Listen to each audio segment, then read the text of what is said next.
Hello guys, how's it going? Screezilla here. So, again, another Japanese tank video, this time the premium heavy tank number 6, the Japanese Tiger.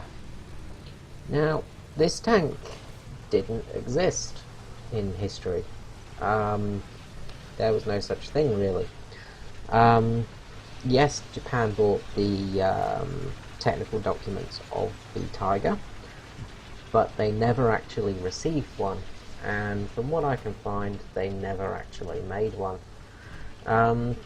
So this is pretty much a tank off of paper and documents. Now, Japan got the documentation for the Tiger H1 and did some small improvements on it, on paper at least.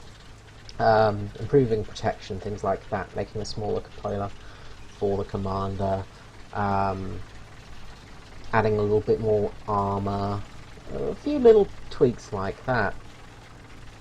It's got a slightly more powerful engine than your standard German Tiger as well. Honestly, I'd say this tank is probably better than the standard German Tiger, and maybe one of the most OP tanks in the game. Not complaining because I own one, but it's pretty damn vicious and can take a beating. So, here we are in Poland with it. Now, the Type 6 is basically the tank you want to put at the front of the field and lead the spearhead of a charge. You can't rush in completely, you're not invincible of course, but you're going to take a lot of punishment. This tank can deal out a lot of punishment, like all Tigers of course. They've got ridiculous guns and some amazing penetration with some big ass shells, but with that added armor, especially on the front of this thing, it's pretty durable, and unlike its German equivalent, it takes a bit more punishment. Yeah, it's an interesting little thing. I can see a lot of people being unhappy with this tank because it is just so, well, so bloody good. It's got the 75mm gun. Oh, sorry, the number 6 has the 88mm.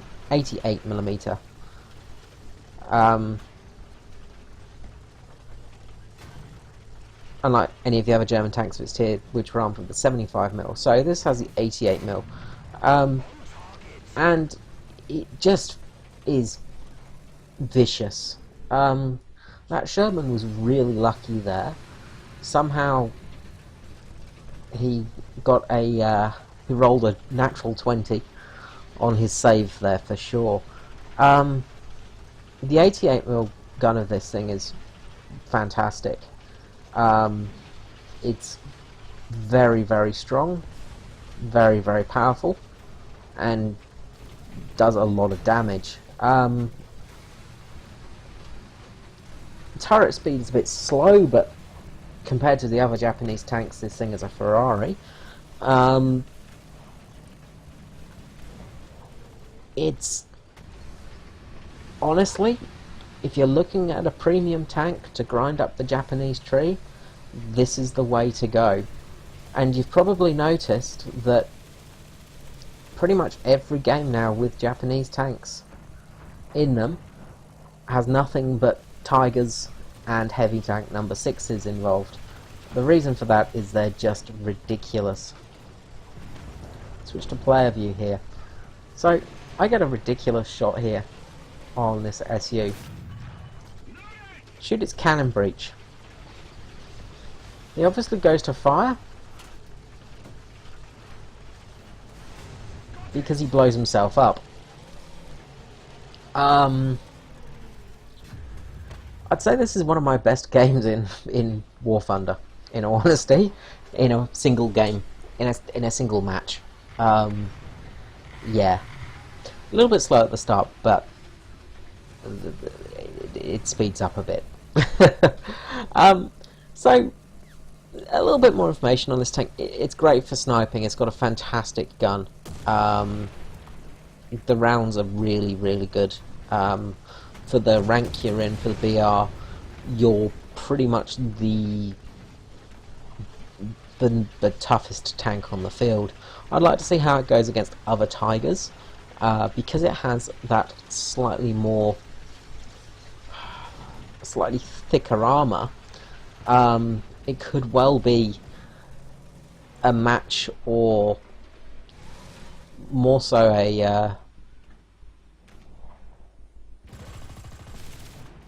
a better version. You might better the German Tigers, which seems a bit silly in all honesty.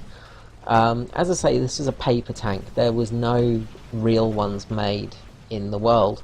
There was no prototypes of this. The only tank that really was going to be it was shipped to hold on, I have to look through my notes here. Dooby dooby doo. Where am I? I'm thinking of Bastille, but I'm completely wrong there, because that's not even in the right. Yeah, Bordeaux. So it was shipped to Bordeaux to be transported on an I-400 aircraft carrier submarine. So they were going to ship it across in parts. They basically dismantled it to make it easier for shipping. So they were going to send it out to Japan, and then Japan was going to, make their own version of it, much like they did with the ME-262. And they actually ended up improving on it. So I don't doubt that they would have improved on the Tiger design in some way, but with their limited resources, they may well have had issue. This guy is not having a good day. His ammo's just burnt.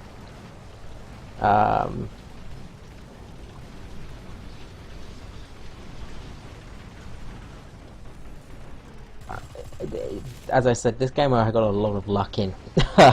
As you can see, there's been some lucky moments of people rushing and just sort of not being flanked and stuff like that.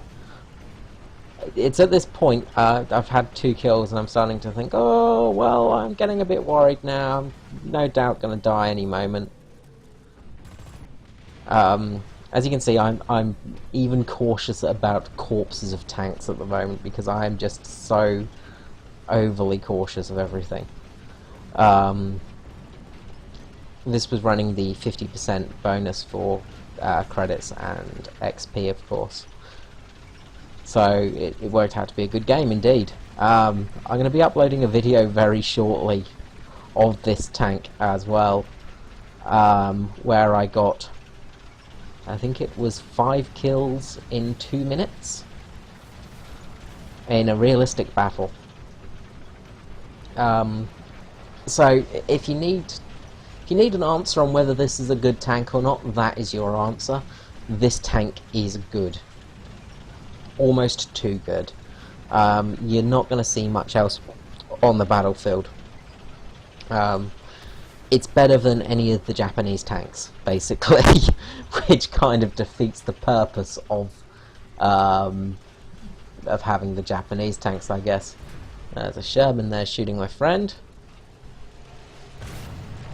Spin around and get a terrible shot.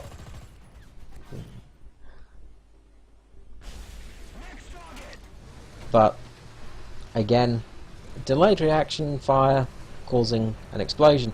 I've had a lot of these lately, actually. It's been really weird. Tanks have been sort of blowing up after I shoot them, and they seem to be alive, and then kaboom, out of nowhere they explode. It's almost like the ammo's caught fire or something like that, which I'm not complaining about. Maybe it is ammo fires and I'm just not used to it, because I'm not used to actually having shells that do damage. Being a British tank player, most of the time my shells generally just penetrate things and then go on their merry way and do bugger all damage to the enemy. So, coming along here, keeping the eye on my left, look to my right in a moment. So I'm in player view at the moment, and all of a sudden I realise, oh, shit. Well, better take that guy out. Luckily, I do. So yeah, this is a pretty awesome game, all in all.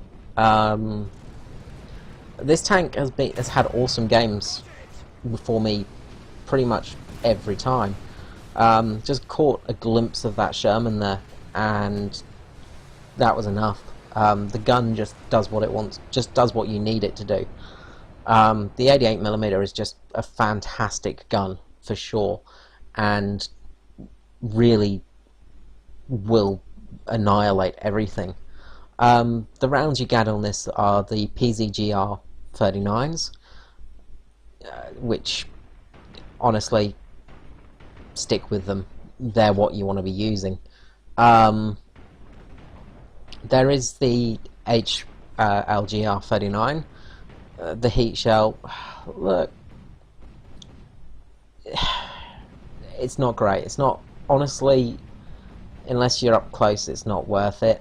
The muzzle velocity is very slow on these as well, so you have to, aiming's off a lot, and for the penetration value, it's got less penetrative power. Sure, it has a slightly better explosive mass, but there's no point really. You're gonna do what you need to do with the PZGR 39, and then you've got the HE shells, of course, which, yeah, you know, just use for whatever. So capped the zone.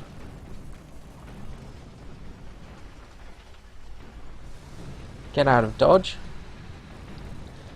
I don't like sitting in zone caps. I always get very antsy when I'm around them. And that's the end of the game. 5 kills and 1 zone capture. A very good little game there. Honestly, honest opinion, the Type 6 Heavy, get it. If you're going to get a premium tank for Christmas, if you're going to buy yourself a premium tank this year, get the Type 6. Yeah, just do it. We'll just switch to the armor viewer here. So as you see, armor wise, sort of standard armors, pretty much 100mm all across the front to 200. You're not going to penetrate at this area here. Side here, almost 200mm. Front on, this thing is a beast. Your weakest spot, of course, is your viewport and your machine gun. Generally this front surface, but I believe it's slightly stronger than the German version of the H1. What have we got 102. Hold on, army, what am I doing? Sorry, H2, H1, what am I talking about? So yeah, we've got slightly thicker armor in certain spots. So also it has a thicker top armor as well. That's something that is really interesting and will save you from aircraft attacks. Apparently it's got a slightly thicker top mounted armor plate, something like that. So it's little tiny bits little tiny bits to make this tank better. But all honesty, what you're going up against, generally very hard to penetrate you, and when it does, your crew is so spaced out, you're very rarely going to get all your crew killed in one shot. You are prone to the side for ammo racking, of course. That's still a big problem. But look, again, the armor on the side, if you angle it, you've almost got 160, 170mm of effective armor, and it's very tricky because you're going up. The only ones you've really got to worry about are the Russians and Americans. If you're going up against the English, you're not going to get ammo racked, basically. Um, so yeah, that's the end of the video. I hope you found it interesting. Honestly, if you need to get a tank for the Japanese tree, you want to buy premium, buy the Type 6. It's a bit expensive, but I can't remember the actual price for it. Let's have a look. Um, it's worth every cent, every penny, because you're gonna basically have a tank that you can grind through the horror stages of the Japanese tech tree. You can grind through those evil, just, oh gosh, yeah, the lower stages of the Japanese tech tree are just horrible, but once you get past that, you're going to have a fantastic time. So yeah, the Type 6 is $30 US. As I said, well worth it. It's the best purchase you're going to make, because it's just, well, as I said, it's just a force of nature. I do expect it to get to get nerfed at some stage, or up tiered slightly. Being a 5.7, with the Tiger H1, it's sort of, yeah, it's a very good it's a very good tank. So I was reading off of War Thunder Wiki there, and it was saying the German Tigers had the 77s, which I was pretty sure was wrong there. Sorry about the information lacking there. It serves me right for actually reading War Thunder Wiki on their information pages. I really don't know why they say stuff like that. It's oh gosh, War Thunder Wiki. It's hopeless some days.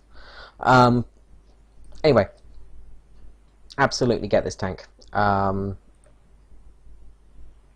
With the things you're going to be facing, it's just, yeah, it's a huge improvement. For a 5.7 tank, yeah, sorry, I'm just mumbling now, but yeah, well worth it for sure. Please like, comment, subscribe. Mention any mistakes I make as well, please. I don't mind that, and I thank people who do let me know when I've actually made a mistake, because I often do when I'm not completely with it. Unfortunately, I have a couple of health issues, which sometimes my brain sort of goes off track, as you will have noticed with my mumbling sometimes. But if you mention those, I can fix them, and I'll try and fix them in the future. Alright guys, I hope you have a great day, have a great Christmas, and we'll see you again soon. This is Screezilla out.